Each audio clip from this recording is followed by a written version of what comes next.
മലയാള ഭാഷയിലെ അർത്ഥതലങ്ങൾ, അതായത് പല ലെവലിൽ നമുക്ക് മനസ്സിലാക്കാറുണ്ട് കാര്യം.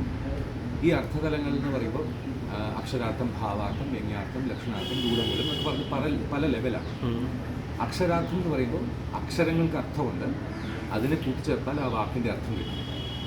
ഇപ്പോൾ ഭ എന്ന അക്ഷരം എന്ന് പറഞ്ഞാൽ വലിയ ഭ എന്ന അക്ഷരത്തിന് വെളിച്ചം എന്നർത്ഥം.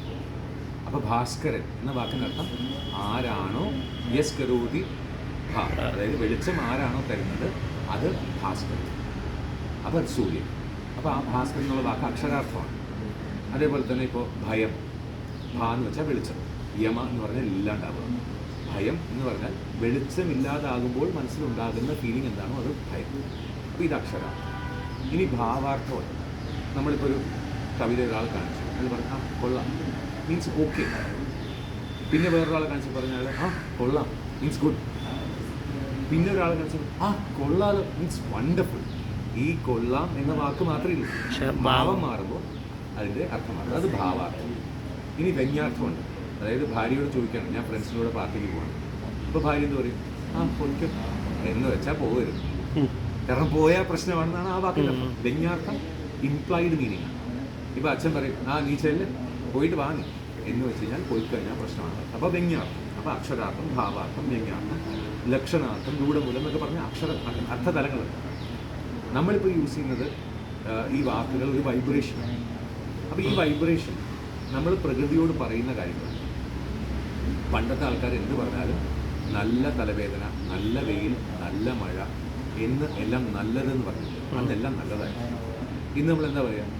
ഭയങ്കര മഴ, ഭയം അങ്കുരിപ്പിക്കുന്നത് എന്തോ അത് ഭയം. അടിപൊളി എന്ന് വെച്ചാൽ ഫൗണ്ടേഷൻ പോയി ഇല്ലേ? ഇടിവെട്ട് എല്ലാം നെഗറ്റീവായി സംസാരിക്കും. പ്രളയവും മഴയൊക്കെ വന്നില്ലെങ്കിലോ, കാരണം നമ്മൾ വിളിച്ചു വരുത്തുക. അപ്പോൾ ഭയങ്കരം എന്ന് പറയുന്നതിന് പകരം നല്ല എന്ന് പറയാം.